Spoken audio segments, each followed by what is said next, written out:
화를 내는 순간 당신은 이미 져버린 것입니다. 안녕하세요. 마음이 등불입니다. 오늘도 부처님의 가르침으로 여러분과 함께하게 되어 감사합니다. 살다 보면 마음이 불타오르는 순간들이 있습니다. 누군가의 말 한마디에 가슴이 뜨거워지고 예상과 다른 상황에 마음이 요동치며 억울함과 분노가 치밀어 오를 때가 있습니다. 그런 순간 우리는 과연 어떻게 해야 할까요? 화를 참아야 할까요? 아니면 표출해야 할까요? 부처님께서는 이런 우리에게 깊은 지혜의 말씀을 남겨주셨습니다. 오늘 함께 나눌 이야기는 단순히 화를 억누르는 방법이 아닙니다. 분노라는 감정의 본질을 꿰뚫어 보고 그 안에서 진정한 평안을 찾는 부처님의 가르침입니다. 화가 날 때마다 괴로워하시는 분들, 분노 때문에 관계가 어려워지시는 분들, 그리고 마음의 평정을 되찾고 싶으신 모든 분들께 오늘의 말씀이 등불이 되기를 간절히 바랍니다. 분노는 불타는 숯을 맨손으로 잡고 남에게 던지려는 것과 같다. 화상을 입는 것은 자기 자신이다. 부처님께서 하신 이 말씀부터 시작해 보겠습니다. 우리는 화가 날 때 상대방을 벌주려 한다고 생각하지만 실제로는 자신이 가장 큰 고통을 받고 있다는 진실을 깨달아야 합니다. 화가 난다는 것은 무엇일까요? 그것은 내 기대와 현실이 어긋났을 때 일어나는 마음의 반응입니다. 내가 원하는 대로 되지 않을 때, 내 생각과 다른 일이 벌어질 때, 내가 소중히 여기는 것이 무시당한다고 느낄 때 분노가 일어납니다. 하지만 이 모든 것의 뿌리에는 하나의 착각이 자리하고 있습니다. 바로 내가 통제할 수 있다는 착각. 세상이 내 뜻대로 되어야 한다는 착각입니다. 반야심경에서 말하는 색즉시공, 공즉시색의 가르침을 분노에 적용해보면 어떨까요? 분노라는 감정도 색현상입니다. 그것은 분명히 존재하는 듯 보이지만 실상은 조건에 따라 생겨났다가 사라지는 공한 것입니다. 우리가 분노에 집착하지 않고 그 본질을 꿰뚫어 볼 수 있다면 그 감정은 더 이상 우리를 지배하지 못합니다. 분노가 일어나는 과정을 자세히 살펴보면 이렇습니다. 먼저 어떤 상황이나 자극이 있습니다. 그 다음 그것에 대한 해석과 판단이 일어납니다. 이것은 잘못되었다. 저 사람이 나를 무시했다. 이건 공평하지 않다 같은 생각들이 마음속에서 일어납니다. 그리고 이런 생각들이 감정을 불러일으키고 마침내 분노라는 에너지가 몸과 마음 전체를 휩쓸게 됩니다. 하지만 부처님의 가르침에 따르면 이 모든 과정은 우리가 개입할 수 있는 여지가 있습니다. 상황 자체를 바꿀 수는 없을지라도 그것을 해석하고 반응하는 방식은 바꿀 수 있다는 것입니다. 이것이 바로 수행의 시작점입니다. 반야심경에서 관자재 보살이 깨달은 것은 오운이 모두 공하다는 사실이었습니다. 오운이란 우리 존재를 구성하는 5가지 요소입니다. 생물질, 수느낌, 상생각, 행이지, 시기식이 바로 그것입니다. 분노라는 현상도 이 오운을 통해 일어납니다. 먼저 세군을 봅시다. 몸이 분노할 때 어떤 변화를 보이는지 관찰해 보세요. 가슴이 뛰고 얼굴이 붉어지고 주먹이 꽉 쥐어지고 호흡이 거칠어집니다. 이런 신체적 반응들을 있는 그대로 관찰하되 그것에 휩쓸리지 않는 연습이 필요합니다. 몸의 반응을 알아차리는 순간 우리는 이미 분노에서 한 발짝 떨어져 있는 것입니다. 수호는 느낌을 말합니다. 분노할 때 우리는 불쾌함, 답답함, 억울함 같은 감정을 경험합니다. 하지만 이런 느낌들도 영원한 것이 아닙니다. 구름이 하늘을 지나가듯 이런 감정들도 마음의 하늘을 지나가는 것일 뿐입니다. 감정을 있는 그대로 받아들이되 그것이 영원할 것이라고 착각하지 마세요. 상호는 생각과 인식을 의미합니다. 분노할 때 우리 머릿속에는 수많은 생각들이 소용돌이칩니다. 저 사람이 잘못했다. 내가 당했다. 복수해야 한다 같은 생각들이 끊임없이 일어납니다. 하지만 이런 생각들이 과연 진실일까요? 우리의 해석이고 판단일 뿐 절대적인 진리는 아닙니다. 생각을 생각으로만 바라보는 지혜가 필요합니다. 행운은 의지와 충동을 말합니다. 화가 나면 뭔가 행동을 하고 싶어집니다. 소리를 지르거나 물건을 던지거나 상대방을 공격하고 싶은 충동이 일어납니다. 하지만 충동과 행동 사이에는 선택의 여지가 있습니다. 충동을 느끼되 행동으로 옮기지 않을 수 있습니다. 이것이 바로 지혜로운 대응입니다. 마지막으로 시고는 의식 자체를 의미합니다. 분노하고 있다는 것을 아는 의식. 지금 내가 화가 나 있다는 것을 관찰하는 의식입니다. 이 관찰하는 의식은 분노 자체와는 다릅니다. 파도가 아무리 거세도 바다 깊은 곳은 고요한 것처럼 감정의 파도 아래에는 항상 고요한 의식이 자리하고 있습니다. 부처님께서 가르쳐 주신 분노를 다스리는 구체적인 방법들을 살펴보겠습니다. 화가 날 때 가장 먼저 할 일은 호흡을 관찰하는 것입니다. 분노할 때 우리의 호흡은 빠르고 얕아집니다. 이때 의도적으로 깊고 천천히 숨을 쉬어 보세요.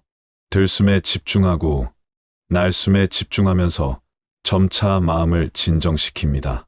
호흡은 몸과 마음을 연결하는 다리 역할을 합니다. 호흡이 고요해지면 마음도 따라서 고요해집니다. 아나파나사티, 즉 호흡에 대한 마음 챙김은 부처님께서 직접 가르쳐 주신 수행법입니다. 화가 날 때 지금 내가 화가 나고 있구나를 알아차리고 들숨을 알아차린다.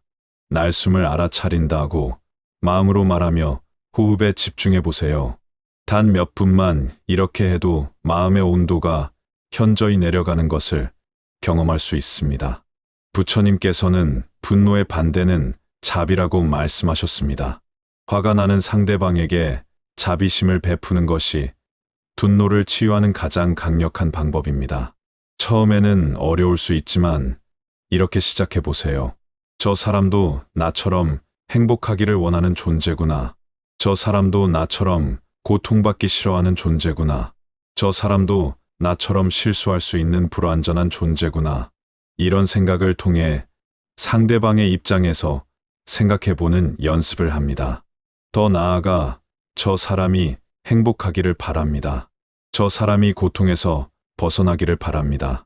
저 사람이 평안하기를 바랍니다. 라고 마음으로 기원해 보세요. 처음에는 억지스럽게 느껴질 수 있지만 계속 실천하다 보면 진심이 되고 그 진심이 내 마음을 치유합니다. 모든 것은 변한다는 무상의 진리를 분노에 적용해 보세요. 지금 이 분노도 영원하지 않습니다. 어제 화가 났던 일들을 생각해 보세요. 그때는 그렇게 화가 났는데 지금은 어떤가요? 대부분은 사라졌거나 많이 약해졌을 것입니다.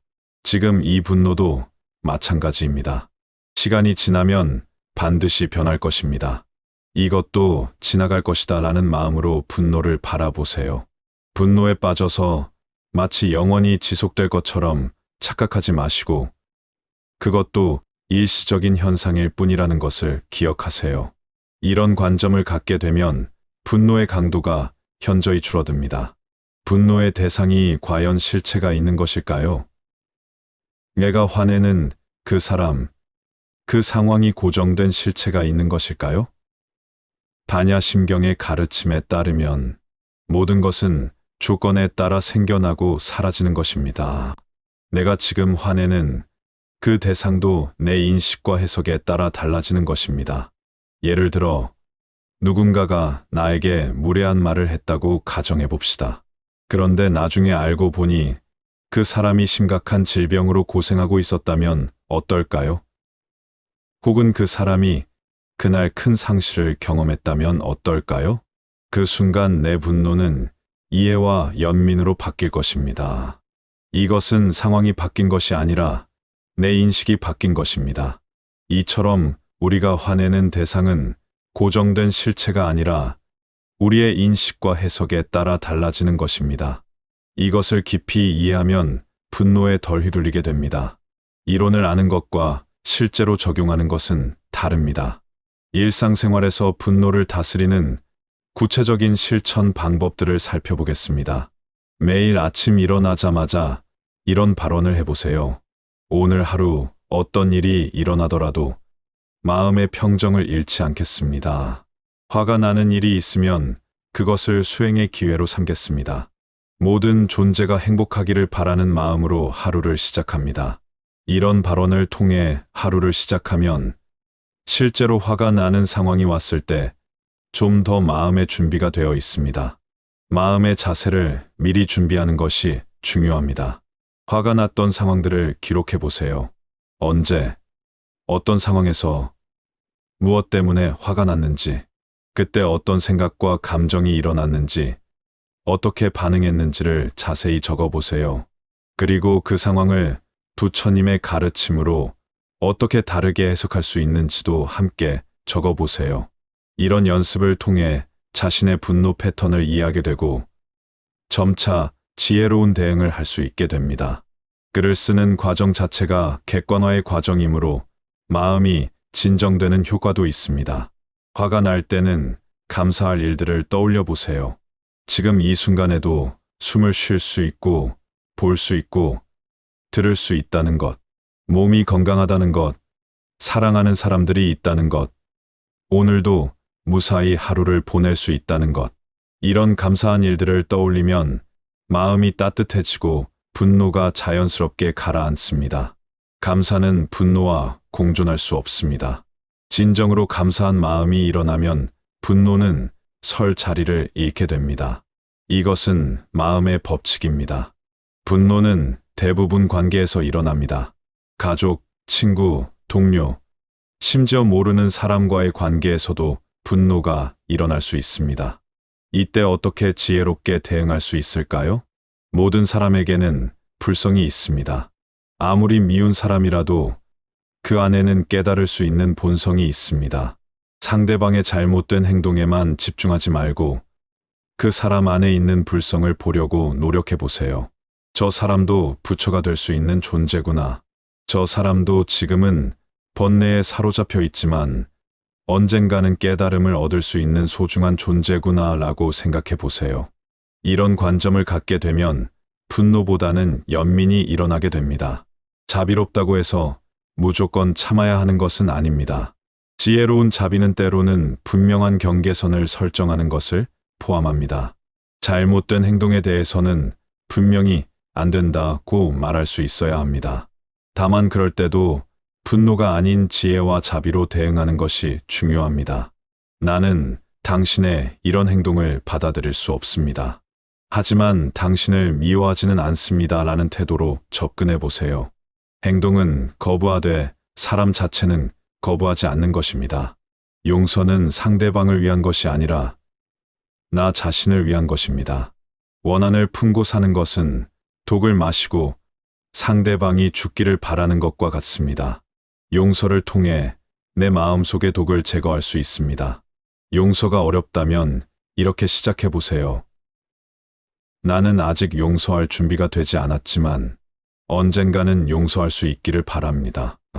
내 마음속의 원한이 나 자신을 해치고 있다는 것을 압니다.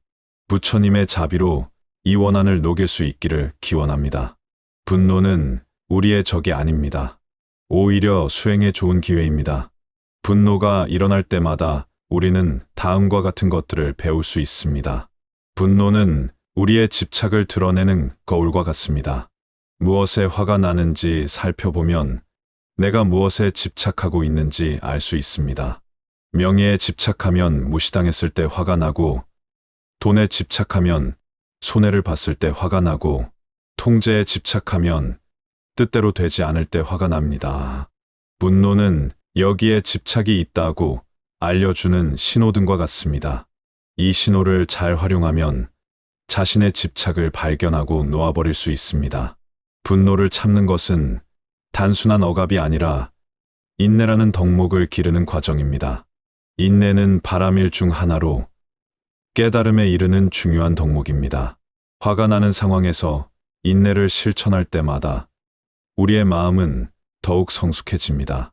인내는 무기력한 참음이 아닙니다.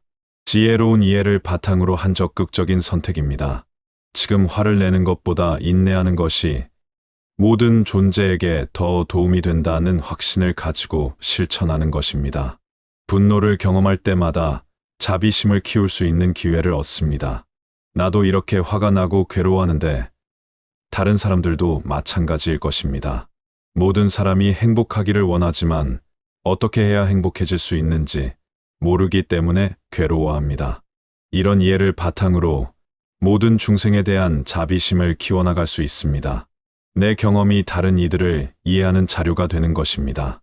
분노를 근본적으로 치유하려면 더 깊은 차원의 이해가 필요합니다. 지금 내가 경험하는 모든 것은 과거의 업에 의한 것입니다. 누군가가 나에게 화를 낸다면 그것도 내가 과거에 지은 업의 결과일 수 있습니다. 이런 이해를 갖게 되면 상대방을 원망하기보다는 내 자신을 돌아보게 됩니다. 또한 지금 내가 화를 내면 그것도 업을 짓는 것입니다. 좋은 업을 지으면 좋은 결과가, 나쁜 업을 지으면 나쁜 결과가 돌아옵니다. 이런 인과의 법칙을 이해하면 분노를 조절하는 것이 단순히 도덕적인 문제가 아니라 지혜로운 선택임을 알 수 있습니다. 모든 것은 조건에 의해 일어납니다. 내가 지금 화가 나는 것도 여러 조건들이 결합된 결과입니다. 상대방의 행동, 내 과거의 경험, 현재의 컨디션, 주변 환경 등 무수한 조건들이 모여서 지금 이 분노가 일어난 것입니다. 조건이 바뀌면 결과도 바뀝니다. 분노가 일어나는 조건들을 하나씩 바꿔나가면 분노도 자연스럽게 약해집니다. 예를 들어 충분한 휴식을 취하거나 좋은 음식을 먹거나 자연 속에서 시간을 보내거나 좋은 사람들과 만나는 것 등이 모두 조건을 바꾸는 방법들입니다. 분노할 때 내가 화가 난다고 말하는데 그 나는 과연 누구일까요? 몸일까요? 마음일까요? 생각일까요? 자세히 살펴보면 고정된 나라는 실체는 찾을 수 없습니다. 다만 순간순간 일어나고 사라지는 경험의 흐름만 있을 뿐입니다. 진짜 나는 분노도 아니고 기쁨도 아니고 슬픔도 아닙니다. 이 모든 것들을 관찰하는 순수한 의식입니다.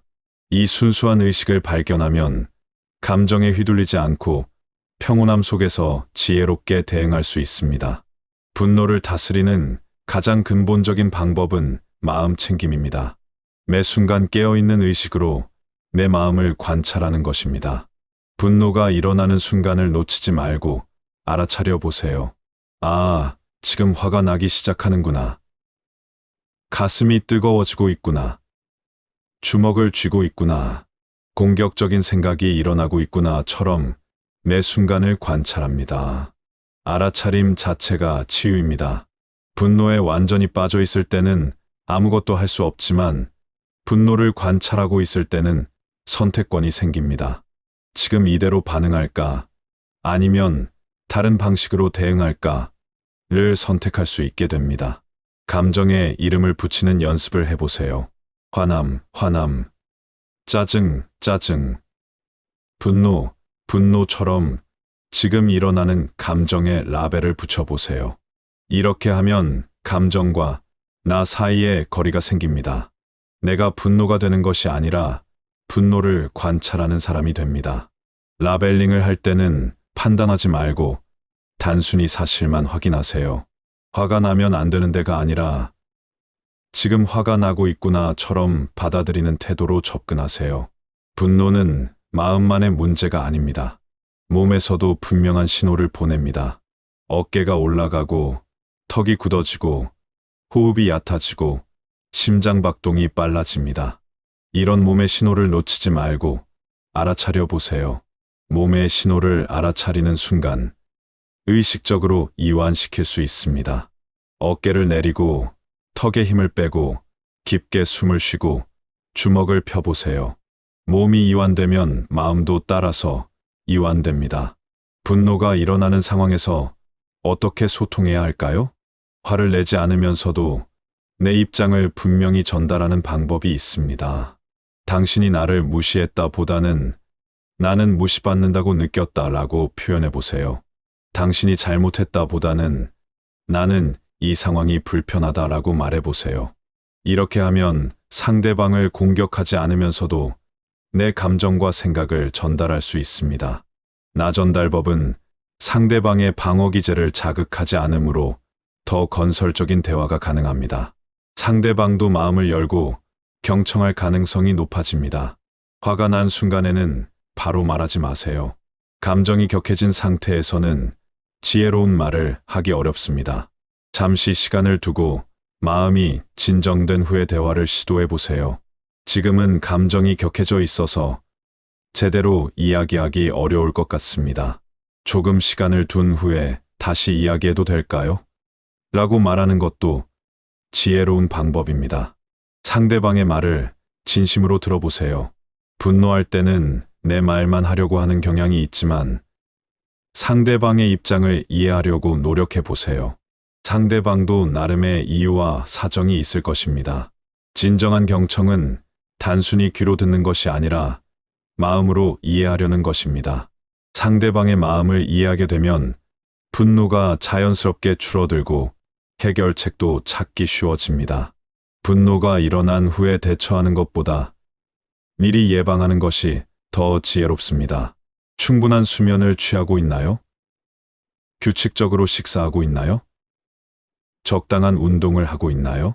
몸의 컨디션이 좋지 않으면 사소한 일에도 쉽게 화가 납니다. 기본적인 생활 패턴을 점검하고 개선해 보세요. 특히 수면 부족은 감정 조절 능력을 현저히 떨어뜨립니다. 하루 7에 8시간의 충분한 수면을 취하는 것만으로도 분노 조절에 큰 도움이 됩니다. 일상적인 스트레스가 쌓이면 분노의 임계점이 낮아집니다. 평소에 스트레스를 적절히 해소하는 방법을 찾아보세요. 명상, 운동, 독서, 음악 감상, 자연과의 만남 등 자신에게 맞는 스트레스 해소법을 개발하세요. 정기적인 명상은 특히 효과적입니다.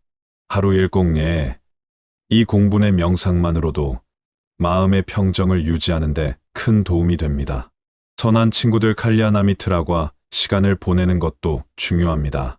긍정적이고 지혜로운 사람들과 함께 있으면 자연스럽게 좋은 영향을 받게 됩니다. 반대로 늘 불평하고 화내는 사람들과 함께 있으면 나도 모르게 그런 성향이 강해집니다. 부처님께서는 악한 친구와 사귀지 말고 선한 친구와 사귀라고 말씀하셨습니다. 이것은 내 마음의 평화를 위해서도 중요한 가르침입니다. 분노를 다스리는 것에서 시작해서 더 깊은 수행으로 나아갈 수 있습니다. 자비, 연민, 기쁨, 평정에 네 가지 무량한 마음을 기르는 수행입니다. 특히 분노와 관련해서는 자비심과 평정심이 중요합니다.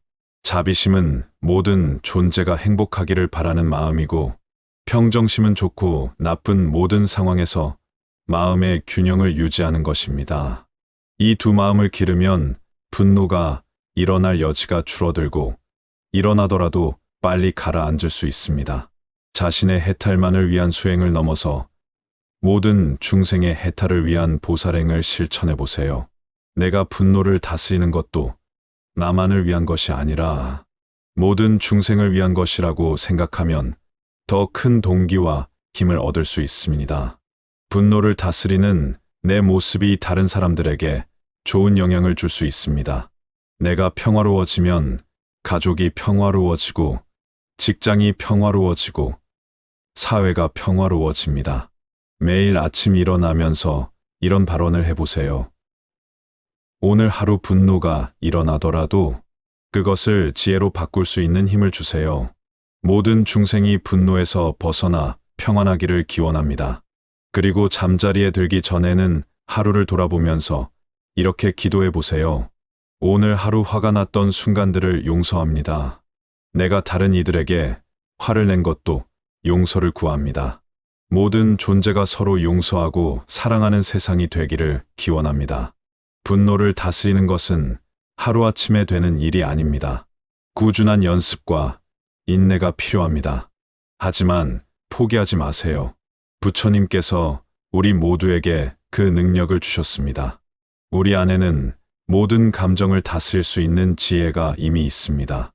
여러분도 이 가르침이 삶에 도움이 되셨다면 좋아요와 구독을 눌러주시고 댓글에 나무아미타불이라고 남겨주세요. 부처님의 자비와 지혜가 여러분의 하루하루에 늘 함께 하시길 기원합니다. 감사합니다.